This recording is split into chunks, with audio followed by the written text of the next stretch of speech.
Bonjour, je m'appelle Emmanuel. Je vais vous montrer le travail que j'ai fait dans le cadre du TP Harry Potter. Alors dans le cadre de ce TP, on nous a demandé de réaliser à la fois un site web et une application mobile qui s'inspire de l'horloge des Weasley. Pour rappel, l'horloge des Weasley, qui apparaît dans le tome 2 d'Harry Potter, est une horloge un peu spéciale qui permet de savoir où se trouve chaque membre de la famille et ce qu'ils sont en train de faire. Alors nous voici sur la page d'accueil de notre site internet. Donc sur cette page, comme vous pouvez le voir, on va retrouver des informations qui concernent chaque enfant de la fratrie des Weasley. Donc pour chacun d'entre eux, on a bien sûr une photo, leur identité, mais on a surtout, comme vous le voyez sur cette troisième ligne, les photos qui correspondent au lieu dans lequel ils se trouvent actuellement. On peut voir par exemple que pour Ron, il se trouve actuellement à la cabane hurlante. Charlie, lui, se trouve à la banque Gringotts. Ou bien encore, George se trouve à la maison. Alors, ce qui va nous intéresser, nous, c'est de voir, lorsqu'on va aller sur l'onglet Actualisation, qui nous donne un accès à un formulaire, de voir un petit peu quelles sont les correspondances entre ces deux pages. Donc sur cette page, chaque utilisateur, ici en l'occurrence les enfants Weasley, vont pouvoir s'identifier en choisissant parmi les propositions quelle est leur identité et indiquer dans quel lieu ils se trouvent. Alors je vous propose de faire un exemple ensemble.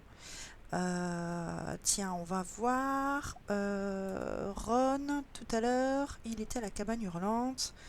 On va maintenant indiquer qu'il se trouve, tiens, au magasin Weasley.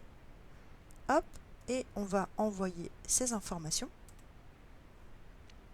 Alors les informations ont bien été prises en compte puisqu'on a un message qui nous dit que Ron est au magasin Weasley. Un petit message en fait qui a été généré par notre fichier écrire horloge PHP et qui a généré un document, un fichier gps.txt qui nous permet de récupérer cette information. Alors retournons maintenant sur l'onglet accueil et voir si l'information a été prise en compte. Effectivement, Ron se trouve bien maintenant au magasin des Weasley. Alors on va faire un deuxième essai. Donc George, ici, nous voyons qu'il est à la maison. Ok. On va actualiser cette information. Donc George, voilà, on coche. Et George, tiens, allez hop, on va l'envoyer aux 3 balais. Bien sûr, on envoie les informations. George est dans la taverne, les 3 balais. Ok. Et si on retourne sur notre page d'accueil,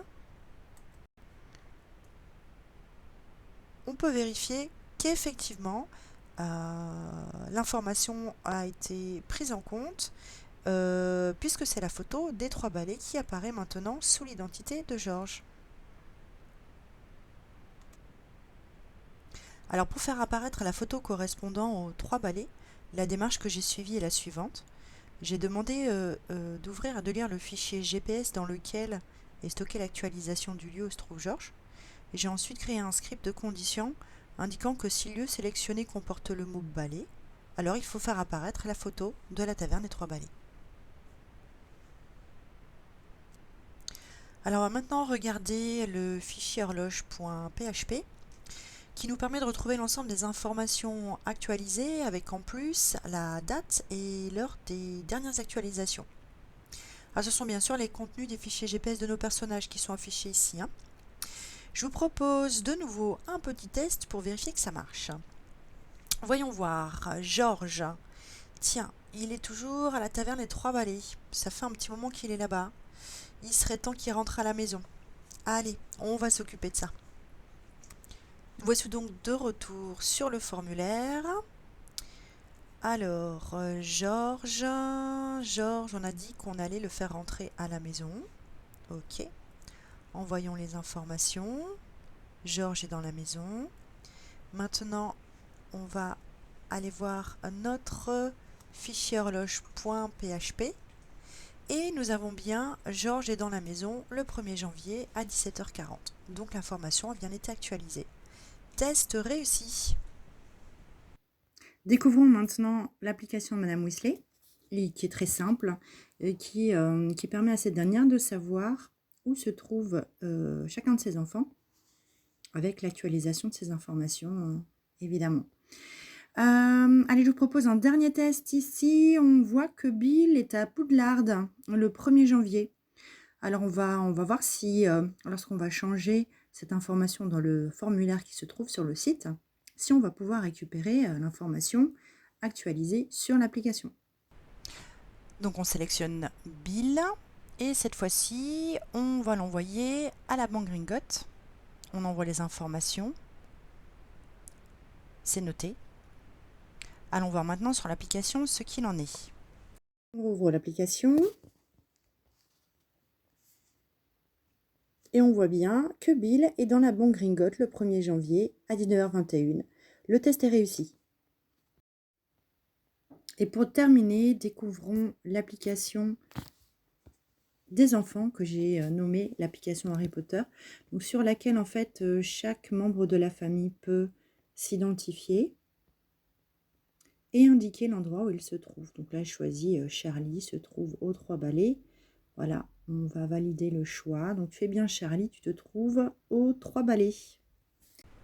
La présentation de mon travail est maintenant terminée. Je vous remercie de l'avoir regardé jusqu'au bout. 2-3 mots concernant les axes d'amélioration. L'application, pour commencer, il faudrait continuer le travail pour que les deux applications puissent communiquer entre elles et que les informations rentrées sur l'application Harry Potter puissent être récupérées sur l'application de Madame Weasley. Et pour le site et les applications, il serait également intéressant de pouvoir ajouter des informations de type géolocalisation.